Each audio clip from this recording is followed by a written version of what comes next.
Hi everybody, it's Woman Blockchain coming to you from Consensus 2022. I'm here at an Uncoded event and I'm here joined by Sheldon. Hi Sheldon. How's it going?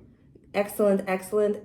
Sheldon's from the Octopus network and I'd love him to explain what it's all about to you guys. So go ahead, Sheldon. Sure. So in the most concise way, I can describe that we are a ecosystem that supports substrate chains without running a substrate chain ourselves. So we love Polkadot, we love the substrate platform especially, but we want to make it feasible for everyone to use. So that means reducing the barriers to entry, providing a helping hand manually, one-on-one dev support, and sometimes providing infrastructure and not just funds. So we do a lot of different things to make sure that the smaller substrate projects can have a chance to operate in production without waiting for parachain status or going into this sort of like hybrid testnet model. And we also are the sole provider in production today of an IBC library for substrate, and that helps substrate chains communicate through the bridge that we've already built them for sure, but more importantly, through other ecosystems. So. Wonderful, wonderful. So I just want to know a little bit more about like why you think this is important in this ecosystem. Sure, absolutely. So we kind of have our foot in Polkadot, Cosmos, Ethereum, and Near. Because we think they're all viable technologies that have their use cases. Substrate is kind of our favorite if we had to pick one, but also Substrate is kind of like a architecture for an island. It works really well as an archipelago. They work together well, but by itself, it's much harder to maintain interoperability, find liquidity, get new users. You know, I like to make examples out of projects like Saito and Math Wallet because they're great concepts, and Saito has existed as a great island by itself. But Math Wallet didn't want to exist as an island, and they had to wait and do that before they got their parachain slot. It shouldn't have to be that way. So what is the vision you really see within this? So in the next few years, we have a target to reach the 100 app chain count, compare app chain to parachain. We have a target to reach that in less than 4 years. What I'd really like to see is by about 2028, we'd have 1,000 app chains with us. Very simply put, because we don't have a relay chain infrastructure, we don't have the 100 to 126 kind of chain limit that Polkadot has. So in that way, we can create this sort of lobby where substrate chains will have time to build and grow and hopefully move on to either be a parachain or be their own thing. Interesting. Yeah, I guess that's the thing when you're creating a layer, like building on a layer zero that can be interoperable. Yes, there's a lot of moving parts for sure, but also it saves a lot of people time, effort, capital if strategized correctly. And we did spend a good, I'd say, year and a half on product before we went mainnet. So we thought about this a lot. It sounds like it. And so how do people end up communicating with you? Is it Discord? How do you handhold in this decentralized world? So Telegram we like to think of as more of a consumer lobby. When people come there and ask me for more detailed technical support, I give it to them, but I recommend they come to us on Discord. Discord is kind of the more professional lobby to say, hey, I'm running a validator. Can you help me compile this? Can you help me launch? I'm not sure why I can't do this with my keys, etc. Discord really is where we do more of the important operations, and part of that is because it's easy to integrate with Near. There's a couple of projects that are working on this, but Discord is much more easily interoperable than Telegram is, for instance. Thank you for letting me know. And also, like, in addition to that, I think what's interesting about this project is you mentioned something earlier when we were speaking outside is, the kind of relationships that can develop with special interests. So maybe you can advise the audience what you meant about that. Sure. So I know that venture capital has a viable place in this economy, but at the same time, setting up a relationship where venture has a significant control over what your design is or what your operations are, it's more than uncomfortable. It can be, it can be the death of a project. So the idea that institutions should drive the blockchain space is kind of backwards. And I've been in blockchain since we were just launching things out of our living room to try stuff. So this is my hope that we'll get back to the place of trying things because there doesn't have to be this ball and chain of, it'll never succeed because we don't have $1 billion to fund us. Like that sort of mentality is pretty thick in the ecosystem right now, and I understand, but we want to try to mitigate that and give people resources they can use for free. Absolutely. I mean, there's a lot of things that are driving humans and it's beyond just money. And That's when true. people have that support of just getting creative, I think that a lot of ideas can come from that. You know what I mean? We hope so, yes. I agree. So why the name Octopus? I'm very curious. So we like to make lots of jokes about how the octopus has a nervous system and brain that extends throughout the whole body, 3 hearts.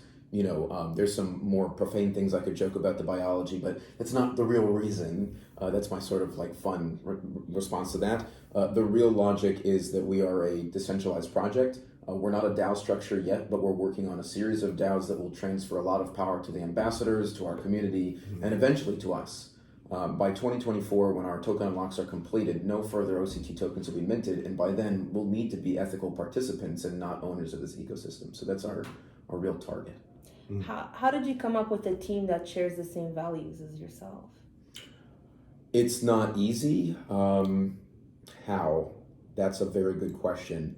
Part of it is close human relationships. People on the project have all been in crypto for a period of time, and a lot of us have known each other for quite some time. For instance, the operating manager and I have known each other for, I think, 5 years now or something like that.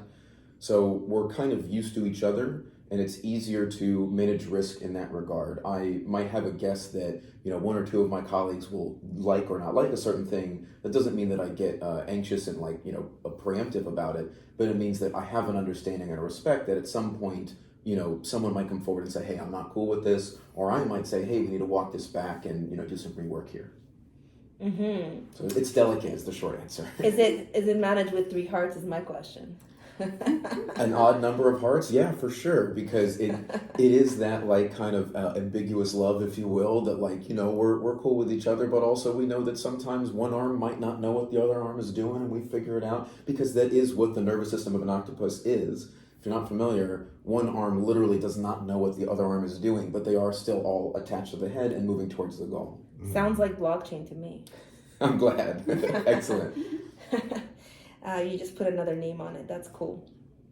Yeah, so I guess to conclude on this, I want to know what you want to leave the audience with knowing about where they can find you, and what are you really excited that's coming for your project? Sure. So Twitter and Discord are probably the best places to engage. We've got a couple of exciting things coming up. There's always chains launching in our ecosystem or in progress of launching. The thing that I'm really excited about is NFT bridging that's coming either end of this quarter, middle of next quarter. It's a mint and burn solution, but it's a really big thing for our ecosystem to have NFTs moving between chains and near protocol as well. Yeah, and I think something else that you mentioned that was interesting to me earlier on was the part where you said you're trying to, on the Polkadot ecosystem, allow for the messaging on chain. Can you maybe go into that a little bit? What specifically are you helping with? Because you said you built a bridge, so I just kind of want to get a better grasp of what you're saying here. All good. So we're working with Aster right now to build their first IBC bridge. That'll be a bridge to and from Polkadot and the Cosmos ecosystem. We don't need to own that. We need to make sure it's built. Axelar has put one in place already with Injective, and I'm sure that'll work just fine. But IBC has a different level of flexibility that we want Aster to be open to. So aside from the bridge building that we do for there, the modules, the palettes that we're working on to make that happen, we want that to be used in more than just Aster. We're hoping that other chains will see that Polkadot's purpose is to sort of share a distributed virtual machine. So the relay chain's value is that you can move transactions and data between 2 chains, but also that you have a host in between that can actually do stuff. You don't have to sort of share an open space with middleware. That's a really mature concept for Polkadot.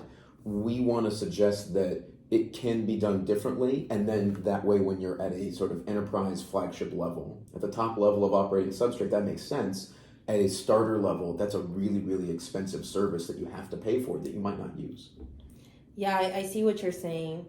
I think that's probably one of the hardest things for me to, when I was reading about Polkadot, I think that was the cross-chain messaging, and how it's kind of for me, it seems like it does an 8 because it goes from one side to the other, and then the way that it gets validated, I was like, okay, maybe I need another lesson on this.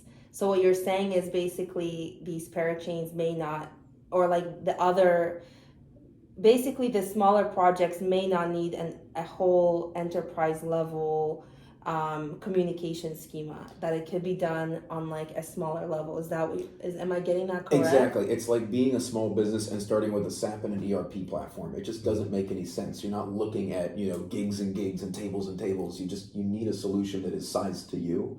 And we feel like we provide that for young substrate projects. I see. So it's basically, okay, I think now I understand that. Thank you for helping me clarify that. I'm still probably going to watch that video 6 more times before I feel like it really sinks in, but Thank you so much for your time, and it's been a pleasure to meet you. It's been a pleasure. Thank you. So Sheldon, tell us about this exciting thing you're telling me. So I forgot to mention that we have a really critical ask out there to a bunch of smaller communities right now. I would call this a semi-public ask. It's not truly a bounty, but if you are willing to work on a system so that your community can share the operation of a validator in Octopus Network, we want to give you the capital that you need to start that validator. It's least proof of stake, so that means you have to have a minimum of 5,000 OCT tokens just to run that validator, right? Mm-hmm. We know that capital isn't something that a lot of students have lying around. So we want to enable that for students, for builders, for really any community that wants to try. But there's a critical prerequisite, and that is that one person cannot ruin it.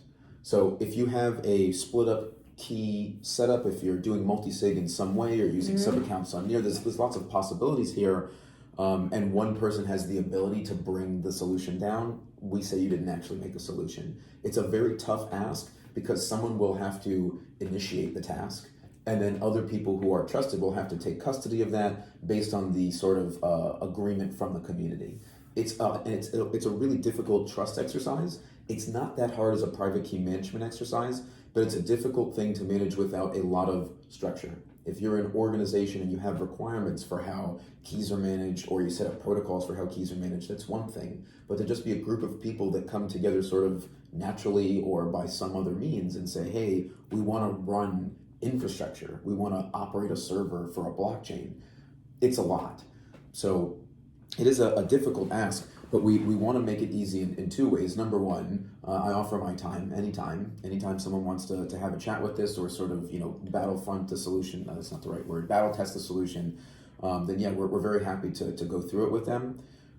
Also, the OCT tokens themselves, we are giving that minimum that's necessary to run the validator, but more importantly, once you get to that point and your validator's running, you can accept delegations.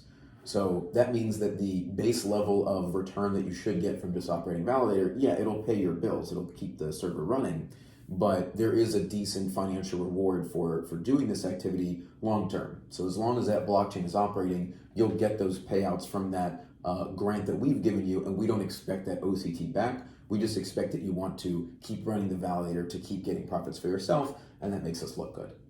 Great. Well, thanks for letting us know. And yeah, if you guys are interested, you know what to do. Thanks for letting me get that updated. Thank you.